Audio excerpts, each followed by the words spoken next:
누구나 보지 못하는 것들. 요양병원 수간호사가 30년 동안 지켜본 임종전의 5가지 신호. 겨울이 다가오면 성화요양병원 간호사 실창가의 핀노란 유채꽃들이 찬바람에 떨며 고개를 숙입니다. 마치 병원에 계신 어르신들처럼요. 세월의 무게에 지쳐 보이지만 그 가슴 속에 난 사람 한 사람의 인생과 기억이 가득 담겨 있습니다. 저는 성화요양병원 수간호사 이하린입니다. 어느덧 30년을 이곳에서 보내게 되었습니다. 25살도 채 되지 않았던 어느 날 밤, 저는 처음으로 돌보던 앉아진 할머니의 조용한 임종을 지켜보다 병동구석에서 몰래 눈물을 삼켰습니다. 그때 저는 몰랐습니다. 몇 주 전부터 할머니가 창밖만 멍하니 바라보시고 좋아하시던 반찬도 손대지 않으시고 오래전에 세상을 떠난 아드님의 이름을 자꾸 부르셨던 그 모습이 마지막을 준비하는 신호였다는 것을요. 그날 이후 저는 마음속으로 다짐했습니다. 노인의 변화는 절대 그저 나이 들어서 라고 넘기지 않겠다. 그리고 저는 알게 되었습니다. 죽음은 소란스럽게 오지 않습니다. 점점 느려지는 숨결처럼, 초점 잃은 눈빛처럼, 식어버린 밥그릇 하나처럼 조용히 다가옵니다. 요양병원에서 일하며 저는 1000명이 넘는 어르신들의 마지막을 함께했습니다. 누구나 각자의 방식으로 떠나시지만 그 여정의 끝에는 비슷한 신호들이 있었습니다.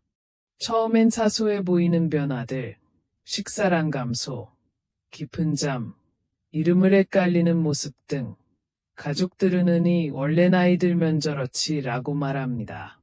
하지만 저희 같은 사람들은 그 변화들을 임종으로 가는 문이 열리는 순간이라 느낍니다.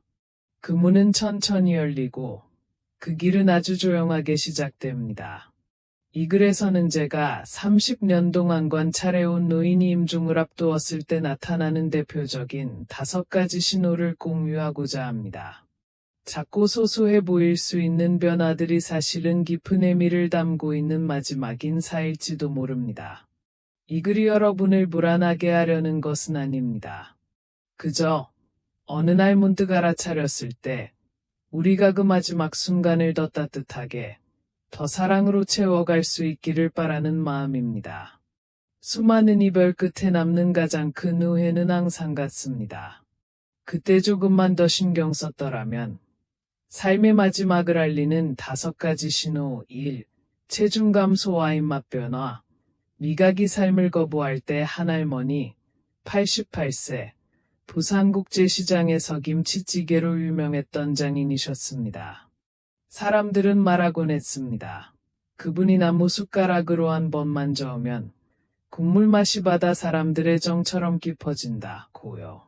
그 마르고 주름진 손은 마늘과 양파를 종이장처럼 얇게 썰고 한겨울에도 끓어오르는 육수를 능숙하게 저으며 국악처럼 리듬을 살렸습니다. 할머니는 종종 허스키한 목소리로 웃으며 말씀하시곤 했습니다. 아직 액저 스로간을 볼 수 있으면 나는 살아있는 거야. 농담처럼 들리는 이 말에는 바다의 짠맛처럼, 고추의 매운맛처럼, 그리고 옛날 봄날의 새콤한 추억처럼 살아온 인생이 고스란히 담겨 있었습니다. 제가 방을 찾을 때마다 할머니는 늘 마늘 한쪽, 파 몇 줄기라도 사다 달라고 부탁하셨습니다. 혼자 드시는 밥상에도 정성을 담기 위해 직접 양념장을 만드시려는 마음이었죠. 그러던 어느 3월 아침, 창밖에는 안개가 자욱했고 할머니는 조용히 한숨을 쉬며 말씀하셨습니다. 야, 요즘에 모든 게 이렇게 싱겁게 느껴질까? 저는 말을 잃었습니다. 그 순간 깨달았습니다. 떨리는 손도, 지친 심장도 아닌 바로 미각이 오늘 품으려가 조용히 세상과 이별하려 하고 있다는 것을요.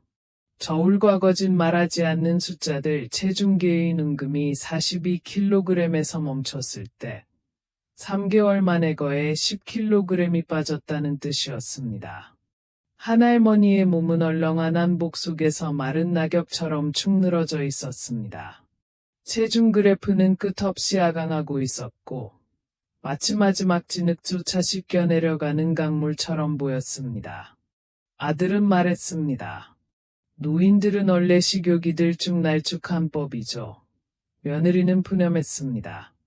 어머니가 입맛이 까다로우셔서 병원밥이 맛없다고 하세요. 틀린 말은 아니었지만 충분하지도 않았습니다. 왜냐하면 진실은 훨씬 더 냉정했기 때문입니다. 할머니의 몸은 서서히 다치고 있었습니다. 일하기를 거부하는 장기의 비밀 성화요양원 정 원장님은 이렇게 설명하셨습니다. 위액이 고갈되어 음식이위 속에서 나무 토막처럼 느껴진다. 미각세포는 가을잎처럼 떨어져 모든 맛이 재처럼 느껴진다. 장운동은 둔해져 반그릇 죽도 부담이 된다. 김치찌개를 한 냄비 뚝딱 비우던 한 할머니는 이제 몇 숟갈 죽을 떠먹고는 손을 놓았습니다. 흐릿한 눈동자는 저를 지나 기억 속 오래된 시장 가게를 바라보다 있는 듯 했습니다. 사랑이지만 방법이 잘못된 위험한 사랑. 가족들은 인삼, 연, 고칼로리 우유를 들고 와 억지로 드시게 했습니다. 결과는 할머니는 밤새 토하셨습니다. 제가 본 또 다른 장면들. 우유를 급하게 떠먹다 질식한 노인. 영양죽을 억지로 먹고 배를 움켜쥔 할머니. 그들은 사랑하고 있었습니다. 하지만 그것은 두려움에서 비롯된 사랑이었고 자연의 흐름을 부정하는 방식이었습니다. 우리가 선택한 돌봄의 방식. 존중으로 대하기. 우리는 이렇게 바꾸었습니다. 3살 이용 작은 숟가락에 현미죽을 한 입씩, 마른 입술에 면봉으로 부드럽게 물적시기 직접 고를 수 있는 식사. 수박 한 조각이라도, 생강차 한 모금이라도 모래시계처럼 시계 방향으로 목부 마사지하기. 무엇보다도 중요한 건 누구도 이렇게 묻지 않았다는 점입니다. 예, 그렇게 조금 드세요. 왜냐하면 우리는 압니다. 어쩌면 그 한 숟가락이 인생 마지막까지 짜낸 용기일지도 모른다는 것을요. 추억이라는 이름의 마지막 식사. 비 오는 날 오후. 손녀가 전통 비법으로 끓인 김치찌개를 가져왔습니다. 매운 냄새가 코를 자극하자 할머니는 눈을 크게 뜨며 말했습니다. 이 냄새, 예전 그 맛이네. 손녀가 작은 숟가락으로 한 입 떠들였고 할머니는 눈을 감고 천천히 씹은 뒤 미소 지으셨습니다. 이 정도 매움이 딱 좋아. 내가 부엌에서 있던 그때처럼. 그것은 배를 채우는 식사가 아니었습니다. 마음까지 포근하게 채우는 한 끼였습니다. 숫자가 전하는 충격적인 진실. 노인의 80%는 사망, 310%를 잃는다. 70%는 요즘 음식 맛이 없어 라는 말로 시작된다. 60%는 이미 늦은 후에야 깨닫는다. 제가 당신께 꼭 전하고 싶은 말. 당신의 가족이 예전엔 좋아하던 음식을 외면한다면, 접시 가득한 음식을 멀뚱히 바라만 본다면 억지로 먹이지 마세요. 탓하지 마세요. 대신 이렇게 해주세요. 1.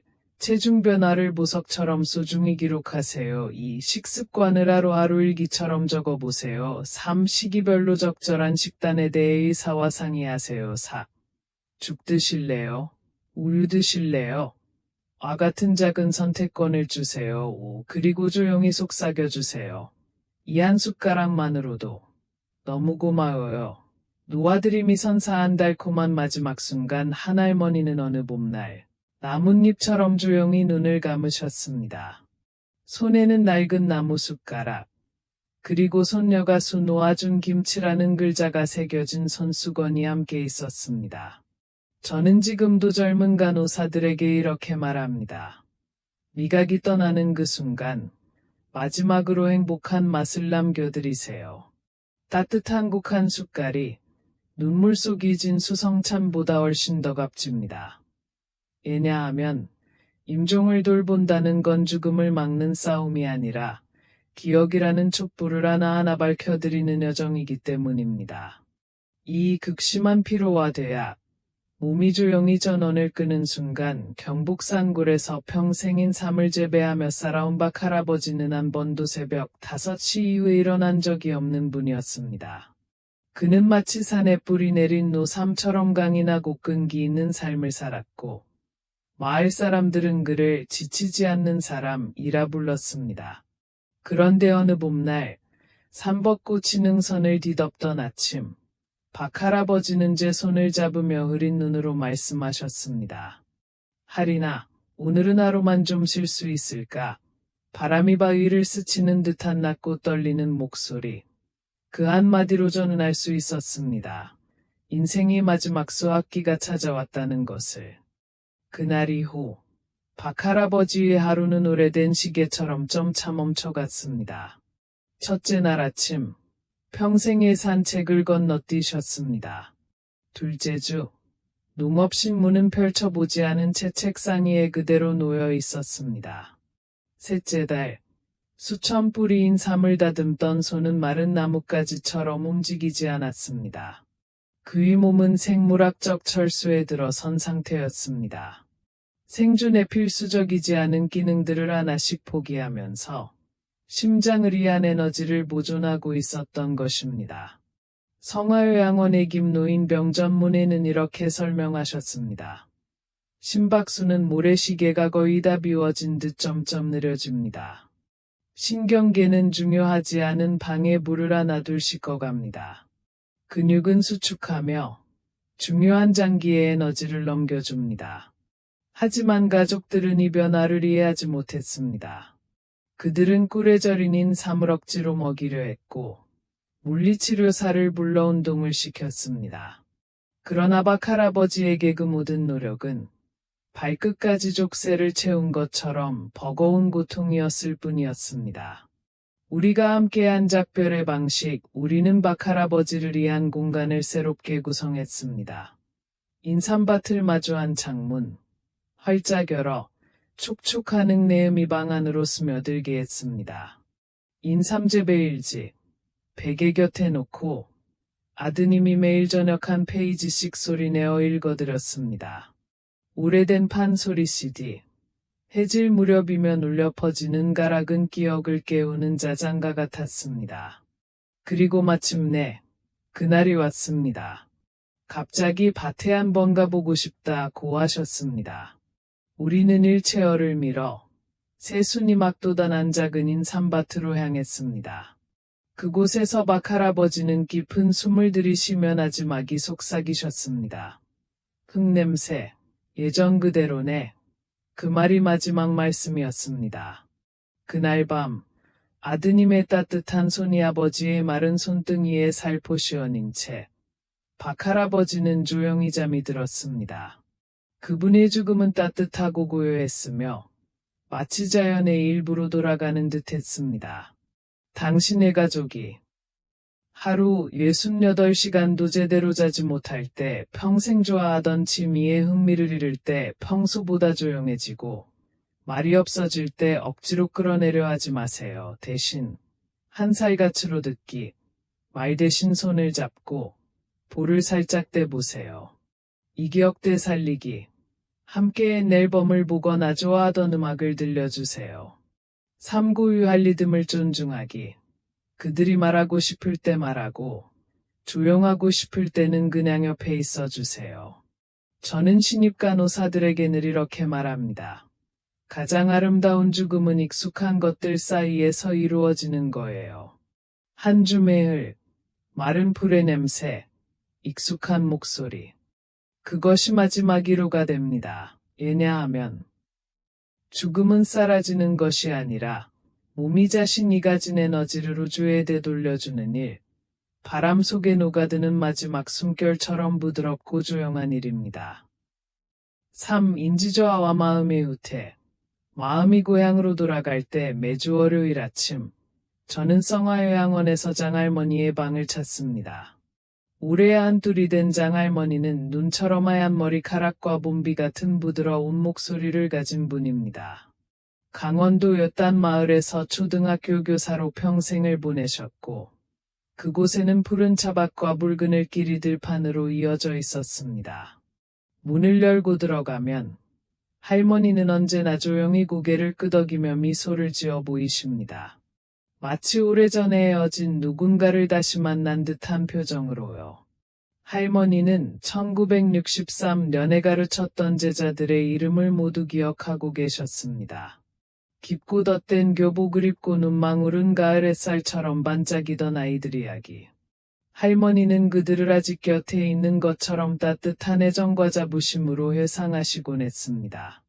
하지만 딸인 미선 씨가 면회를 오면 할머니는 낯선 눈빛으로 그녀를 바라보며 저에게 속삭이듯 물으십니다. 이 아가씨는 누구니? 춘천 살던 현숙이랑 닮았네. 미선 씨는 말을 잇지 못하고 눈시 우리불거졌습니다. 저는 조용히 장할머니의 손을 잡고 부드럽게 말했습니다. 선생님의 애제자예요. 오늘 인사드리러 왔답니다. 마음이 더 이상 현재에 닿지 않을 때 인지저하는 갑자기 몰아치는 폭풍이 아닙니다. 마치 안개처럼 조용히 다가와 뿌옇게 감싸며 천천히 모든 것을 덮어갑니다. 처음엔 장할머니가 날짜를 헷갈리셨습니다. 음력설이 한참 지난 어느 날 저에게 오늘이 설날 아니냐고 물으셨죠. 그리고 저를 혜진이라고 부르신 적도 있습니다. 하지만 우리 요양원에는 그런 이름이 지고는 없었습니다. 그런 순간들을 저는 조용히 기록합니다. 평가하거나 진단하기 위해서가 아니라 할머니의 마음이 서서히 현재를 떠나 오롯이 기억과 감정이 살아 숨쉬는 과거로 돌아가고 있다는 것을 잊지 않기 위해서입니다. 제 마음을 가장 울린 날은 3월 어느 봄날 아침이었습니다. 저는 할머니가 좋아하시던 꽃무늬 한복을 꺼내 입혀드리고 조심스럽게 머리를 빗어 단정히 트고 서랍 속에 소중히 간직하셨던 나무 비녀를 꽂아드렸습니다. 거울 앞에 선 할머니는 한참을 말없이 보시더니 조용히 이렇게 말씀하셨습니다.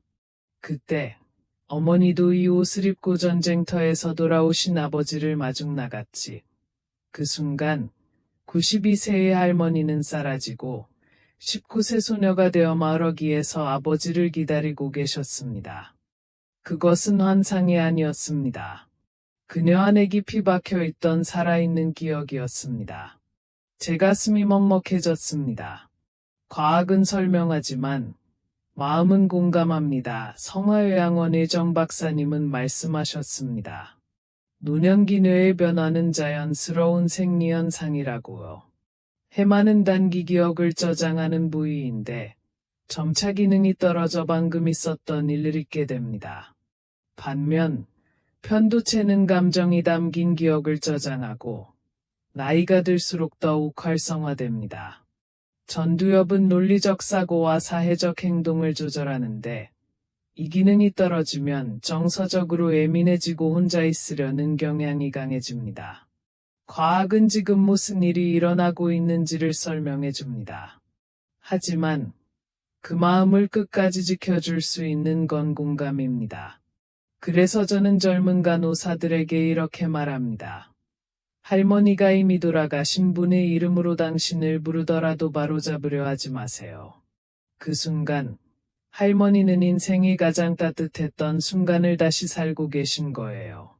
그 시간을 방해하지 마세요.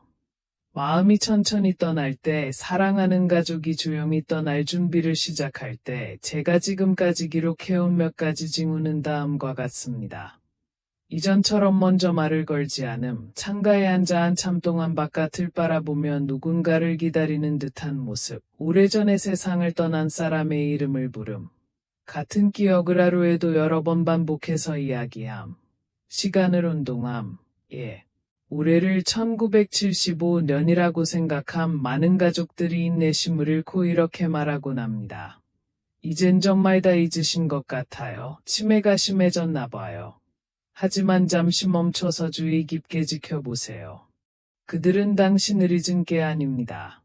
다만 조용한 작별 인사를 준비하고 있을 뿐입니다. 제 경험에서 드리는 조언 1. 기억을 고치려 하지 마세요. 함께 그 기억 속으로 들어가세요. 가령 어제 어머니를 만났어 라고 말해도 실제로 어머니는 오래전에 돌아가셨다면 반박하지 마세요. 대신 이렇게 말해보세요. 어머니가 그립나 보네요. 어릴 적 어머니가 주머니에 사탕 넣어주셨죠. 이 이성보다 마음으로 소통하세요. 날짜나 이름을 헷갈려도 굳이 바로잡지 마세요. 그들이 말하는 이야기를 그냥 들어주세요. 논리보다 감정이 더 깊은 연결을 만듭니다. 3. 기억을 불러일으키는 공간을 만들어주세요. 오래된 음악을 틀고 옛 사진을 벽에 걸고 익숙한 향이 아로마를 피워보세요. 그들이 안전하다고 느끼는 분위기를 조성해주세요. 4. 처음 듣는 것처럼 귀 기울이세요. 1958년장 그 이야기에는 그들의 인생이 녹아 있으니까요. 5. 본인의 이름을 기억해 주길 바라지 마세요. 편안함을 느끼게 해주세요. 장할머니가 가끔 저를 전혀 다른 이름으로 부르셔도 저는 괜찮습니다. 그분이 마음속으로 저를 기억하고 계시다는 것을 알기 때문입니다. 그것만으로도 충분합니다. 어느 봄날의 마지막 인사 장할머니는 4월의 어느 화창한 아침에 세상을 떠나셨습니다. 창밖에는 벚꽃잎이 조용히 떨어지고 있었고 하늘은 연한 파란 빛으로 물들어 있었습니다. 저는 할머니가 1965년 졸업식 때 제자들과 함께 불렀던 어머니의 사랑이라는 노래를 틀었습니다. 할머니는 미소를 지으며 가슴에 손을 얹고 무언가를 조용히 속삭이셨습니다. 그 곁에 앉아있던 딸 미선 씨는 더 이상 이름을 부르지 않았습니다. 그저 어머니의 손을 꼭 잡고 말했습니다. 엄마, 걱정 마세요. 나 여기 있어요. 마음이 돌아가는 고향 인지저하는 상실이 아닙니다. 그것은 조용한 기향입니다. 익숙한 곳으로, 사랑했던 순간들로 돌아가는 길입니다. 혹시 당신의 가족이 당신의 이름을 잊고 예전 이야기를 자주 꺼내며 홀로 하늘을 오랫동안 바라본다면 이해해 주세요.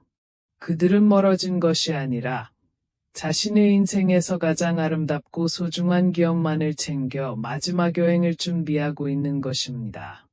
당신이 해줄 수 있는 일은 단 하나. 그 옆에 조용히 앉아 함께 이야기하고 따뜻한 공간을 지켜주는 것입니다. 그들이 평온하게 기억을 닫을 수 있도록 저는 해질 무렵 어르신들께 자주 속삭입니다. 우리 모두 언젠가는 늙어갑니다. 언젠가 마음속 고향으로 돌아가야 하겠지요. 그 길이 가볍고 따뜻하길 바랍니다. 그리고 누군가가 이곳에서 당신을 기다리고 있다는 걸 기억해 주세요.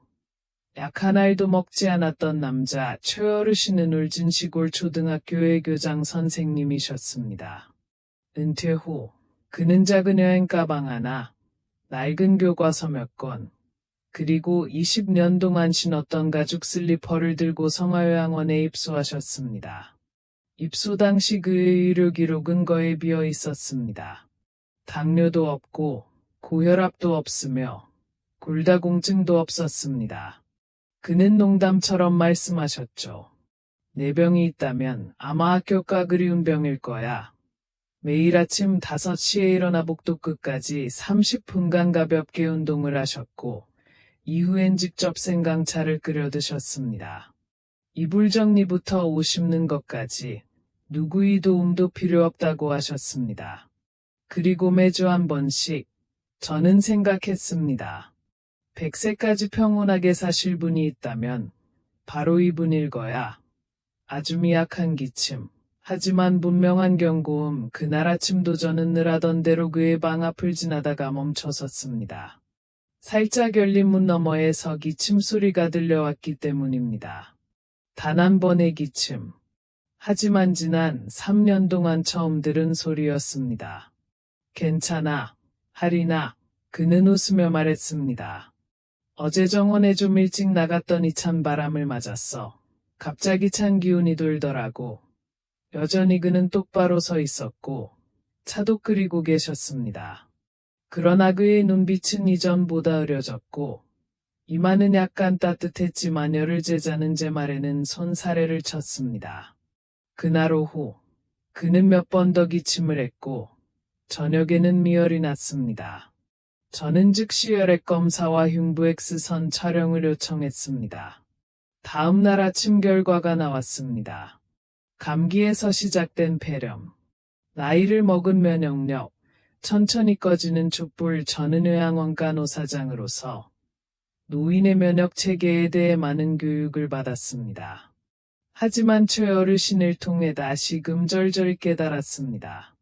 노년기의 몸은 고열이나 통증으로 경고하지 않습니다. 아주 작은 신호로 이별을 준비합니다.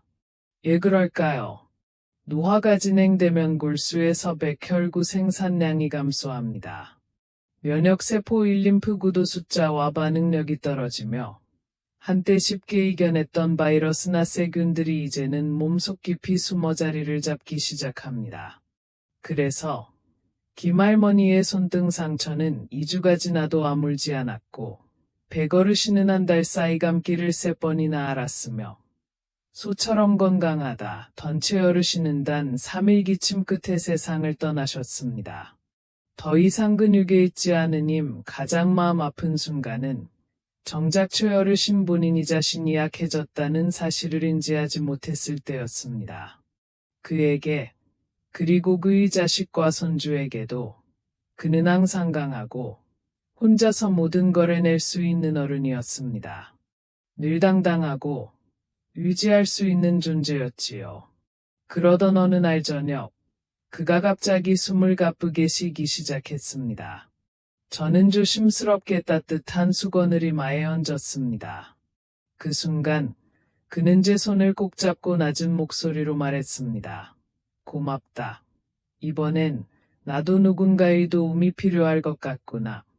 저는 그의 손을 살짝 더 꼭 잡았습니다. 마치 그의 자존심을 조금이라도 더 지켜주고 싶은 마음처럼. 왜냐하면 노인이 스스로 도움이 필요하다고 인정하는 순간은 그가 자신의 자존심을 넘어서서 이제 나는 떠날 준비가 됐다는 것을 받아들였다는 뜻이기 때문입니다. 손끝의 이별 수업. 한 번의 터치로 알게 된 작별. 최어르신은 이틀 내내 열이 계속되었고 닥터탁이 세심하게 상태를 지켜보았지만 그의 몸은 이미 힘을 다한 상태였습니다. 식사량은 점점 줄었고 결국 아무것도 드시지 않았습니다. 숨소리는 점점 약해졌고 손발은 차가워졌습니다.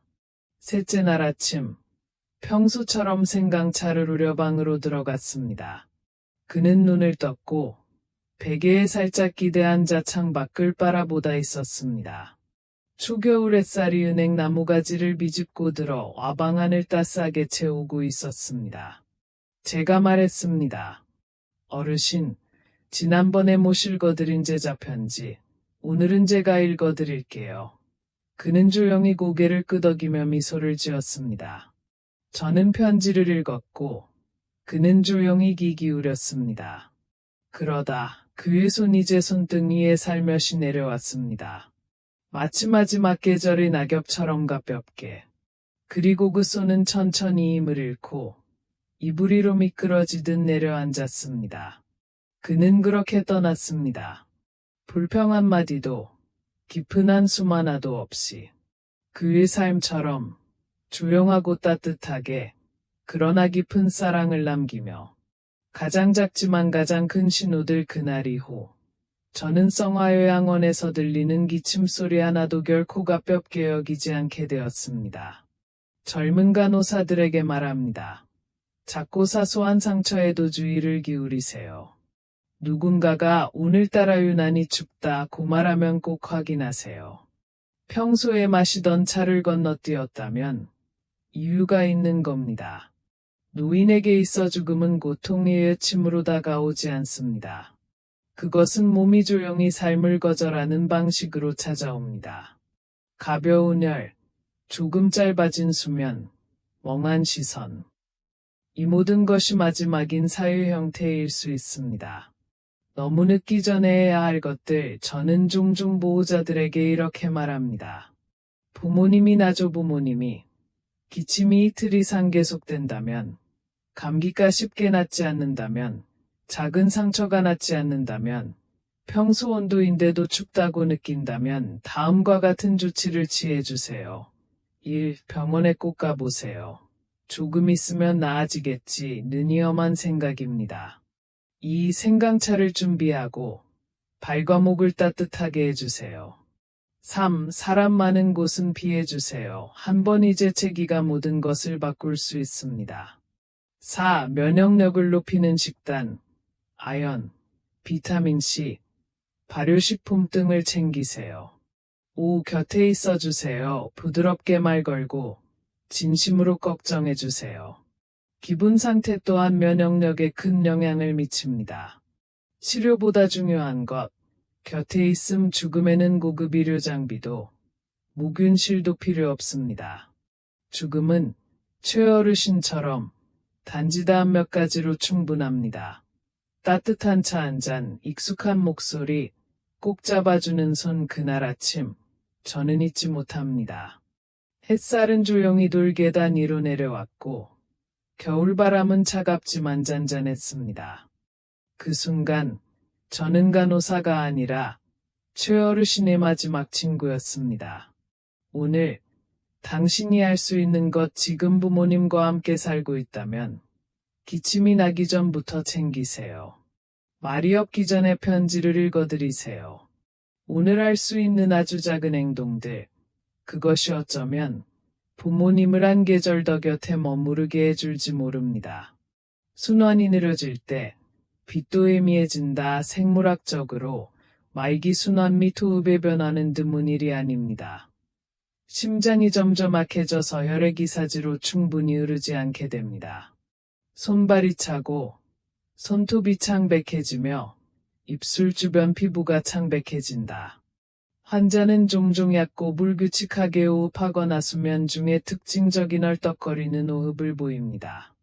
하지만 중요한 것은 증상에 있는 것이 아니라 우리가 그 징후를 어떻게 받아들이는가에 있다. 어떤 사람은 급히 응급실로 데려가고 수액을 주입하고 인공호흡기를 달지만 가족은 그보다 더 조용한 공간이 필요하다. 어떤 사람은 의사를 찾느라 안절부절 못하고 병자는 누군가의 어깨에 기대어 마지막으로 산의 바람을 느끼고 어린 시절의 음악을 듣고 처마에 떨어지는 은행나무 꽃을 바라보기를 바란다. 죽음은 부름으로 오는 것이 아니라 아주 미세한 바람으로 온다. 죽음은 부름으로 오지 않는다. 아주 미세한 바람으로 온다. 백 선생님의 숨결이 점점 희미해지는 것을 느끼고 우리는 그를 창가 옆의 작은 방으로 옮겼습니다. 그곳은 매일 아침 자연광이 들어오고 그가 좋아하는 나무 그늘이 있는 곳입니다. 저는 그의 목에 푸른 실크 스카프를 두르고 그가 자주 흥얼거리던 아리랑을 틀어주고 따뜻한 차 한 잔을 준비했습니다. 아무도 아무 말도 하지 않았다. 콩냥머트. 눈물이 없다. 시끄럽지 않다. 조용한 존재감만이 있을 뿐. 그리고 은행나무 꽃잎들이 부드럽게 창가를 스치며 날아간다. 백 선생님은 즉시 떠나지 않으셨다. 하지만 그 후 3일 동안 그의 숨결은 점차 공기 속으로 스며들었다. 그는 아프지 않았고 불안하지도 않았다.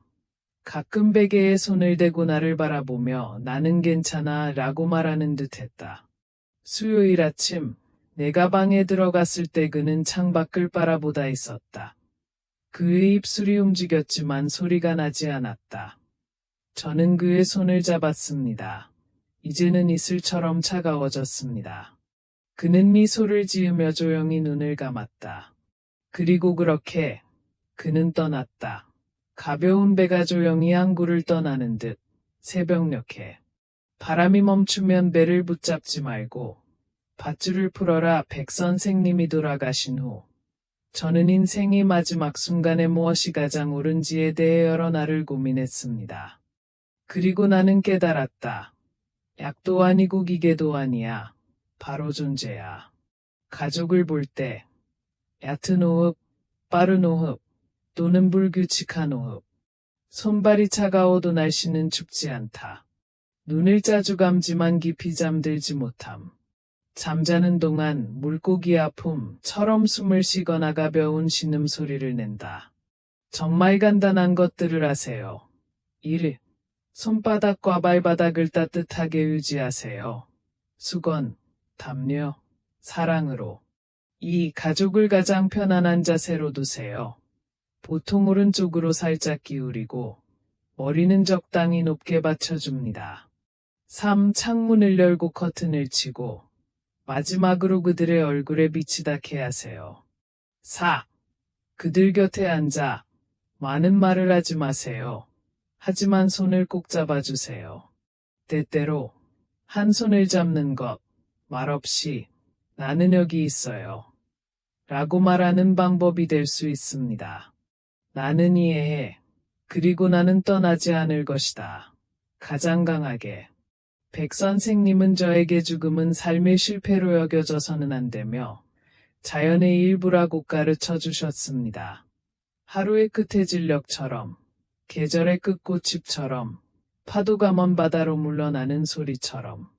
그 이후로 누군가가 엄마가 숨이 많이 약해졌어요 라고 말할 때마다 저는 더 이상의 살을 찾으려고 서두르지 않습니다. 저는 가서 의자에 앉고 그들의 손을 잡습니다. 저는 병을 고치지는 않지만 그곳에 있습니다. 목격자이자 동반자로서. 당신도 그렇게 할 수 있습니다. 전문 지식이 필요하지 않고 오직 마음만 있으면 됩니다. 숨결은 생명을 연결하는 것입니다. 그리고 마지막 숨이 떠날 때 그것이 가장 부드럽게 공기 중으로 퍼져나가게 하세요. 마치 스쳐 지나가는 향기처럼 남겨진 사람들의 마음속에 깊은 사랑을 남기도록. 바람이 멈추면 배를 붙잡지 말고 밧줄을 풀어라. 백 선생님이 돌아가신 후 저는 인생의 마지막 순간에 무엇이 가장 옳은지에 대해 여러 날을 고민했습니다. 그리고 나는 깨달았다. 약도 아니고 기계도 아닌 존재였다. 가족을 볼 때 얕은 호흡, 빠른 호흡 또는 불규칙한 호흡. 손발이 차가운데 날씨는 춥지 않다. 자주 눈을 감지만 깊이 잠들지 못한다.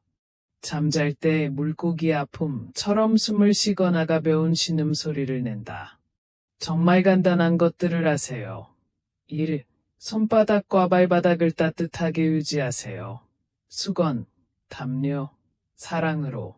2. 가족을 가장 편안한 자세로 두세요. 보통 오른쪽으로 살짝 기울이고 머리는 적당히 높이 받칩니다. 3. 창문을 열고 커튼을 치고 마지막으로 그들의 얼굴에 빛이 닿게 하세요. 4. 그들 곁에 앉아 많이 말하지 마세요. 하지만 손을 꼭 잡아주세요. 때때로 한 손을 잡는 것, 말없이 나는 여기 있어요. 라고 말하는 방법이 될 수 있습니다. 나는 이해해. 그리고 나는 떠나지 않을 것이다. 가장 강력하게. 백 선생님은 저에게 죽음은 삶의 실패로 여겨져서는 안 되며 자연의 일부라고 가르쳐 주셨습니다. 하루의 저녁 노을처럼, 계절의 마지막 꽃잎처럼, 파도가 먼 바다로 물러가는 소리처럼. 그때부터 지금까지 누군가가 엄마가 숨이 많이 약해졌어요 라고 말하는 것을 들을 때마다 나는 더 이상의 살을 찾으려고 서두르지 않는다. 저는 가서 의자를 끌고 앉아 그들의 손을 잡습니다. 저는 병을 고치지 않지만 그곳에 있습니다. 목격자이자 동반자로서. 당신도 그렇게 할 수 있습니다. 전문 지식이 필요하지 않고 단지 마음만 있으면 됩니다. 숨은 생명을 연결하는 것입니다. 그리고 마지막 숨결이 떠날 때 그것이 가장 부드럽게 공기 중으로 스며들게 하세요. 마치 스치는 향기처럼 남겨진 이들의 마음속에 깊은 사랑을 남기도록. 만약 우리가 미리 알았다면 우리는 다르게 사랑했을 것이다. 친애하는 친구, 친애하는 친구여. 나는 당신을 걱정하게 하려는 것이 아니라 매우 부드럽지만 매우 중요한 진실을 깨닫게 하려는 것이다. 우리는 삶을 붙잡을 수는 없지만 사랑은 붙잡을 수 있습니다. 사랑은 거창하고 화려할 필요가 없다. 가끔은 그것이 밤바람이 몰아칠 때 엄마에게 조용히 이불을 덮어주는 것일 뿐이다. 아버지가 막 깨어났을 때 방으로 뜨거운 죽 한 그릇을 가져다 드리는 것. 할머니의 손이 조금 차가운 것과 알아버리의 발이 약간 부풀어 오른 것을 알아차리는 것이다. 노인이 한숨이 우울한 하늘을 가져올 수 있다는 것을 알게 되었고, 우리는 그 자리에 앉아 그들의 손을 잡고 아무 말도 하지 않기로 선택했다. 곧 떠나려는 사람들은 더 이상 큰 것을 바랄 필요가 없다. 그들은 돈, 지위, 성공이 필요하지 않다. 그들이 필요한 것은 당신의 존재뿐입니다. 진정한 존재감, 서두르지 않고 얄팍하지 않으며 장비나 이행되지 않은 약속을 가지고 오지 않는, 그것은 의미 있는 존재감으로 그들이 느낄 수 있을 만큼 충분한 것입니다. 나는 여전히 사랑받고 있다. 너무 늦기 전에 미안해요 나 엄마. 고마워요 라고 속삭이지 마세요.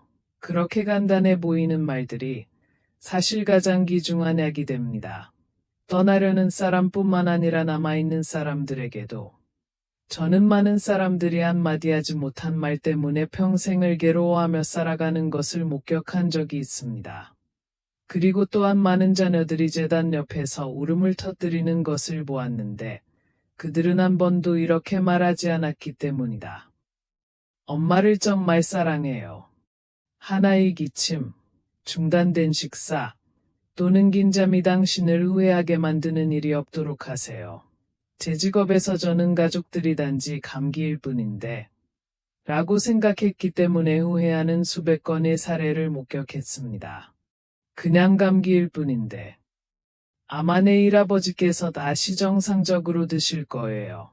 하지만 때때로 바로 그런 작은 것들이 마지막이 조용한 인사가 되기도 한다. 들어보세요. 그들에게 마음으로 다가가세요. 마치 우리가 사랑하는 사람의 손에 운명의 붉은 실을 묶어주듯, 깊이 잠든 아이의 이마에 가볍게 손을 대듯. 매일 사랑하는 사람과 함께하는 것을 시간의 선물로 여기세요. 바쁜 일상 속에서 잠시 멈추고 물어보는 습관을 기르세요. 할머니, 춥지 않으세요? 엄마 잘 주무셨어요? 아빠 오늘 뭐 먹고 싶어? 그런 작은 질문들 속에는 대안 같은 감정이 담겨 있다. 저는 한 할머니가 침대에 누워 더 이상 말도 할 수 없고 먹을 수도 없는 모습을 목격한 적이 있습니다. 하지만 아들이 미국에서 여러 해를 보낸 후 돌아와서 그녀의 손을 잡았을 때 그뿐이었는데도 그녀의 눈물은 쏟아졌다. 할머니의 숨결은 살짝 떨리며 마치 늦봄의 복숭아꽃처럼 연약했다. 할머니는 그 이상을 원하지 않으셨습니다. 그저 그 손잡음이 필요하셨을 뿐입니다. 결국 그들이 필요한 것은 약이 아니라 부드러운 눈빛, 따뜻한 손길, 그리고 귀 기울여 듣는 마음이다. 삶이 거미줄처럼 연약할 때, 단 한 번의 사랑스러운 시선이 그들을 조금 더 붙잡아 줄 수 있다. 그리고 만약 그들을 지킬 수 없다면, 그 눈빛이 바로 가장 부드러운 작별 인사가 될 것이다. 만약 우리가 미리 알았다면 우리는 사랑하는 방식이 달라졌을 것이다. 그리고 만약 당신이 이 마지막 줄을 읽고 있다면 나는 믿습니다. 당신은 적절한 때에 사랑하고 올바른 방법으로 듣고 사랑하는 사람을 모든 자비로 작별할 준비를 하고 있습니다. 죽음은 우리가 온전히 사랑했을 때 더 이상 끝이 아니다. 그것은 단지 인사일 뿐이다. 봄바람에 날리는 꽃잎처럼 가볍게. 그리고 우리 남은 사람들 그 기억과 함께 깊은 감사함으로 더 이상 후회할 것이 없는 삶을 계속 살아갈 것입니다.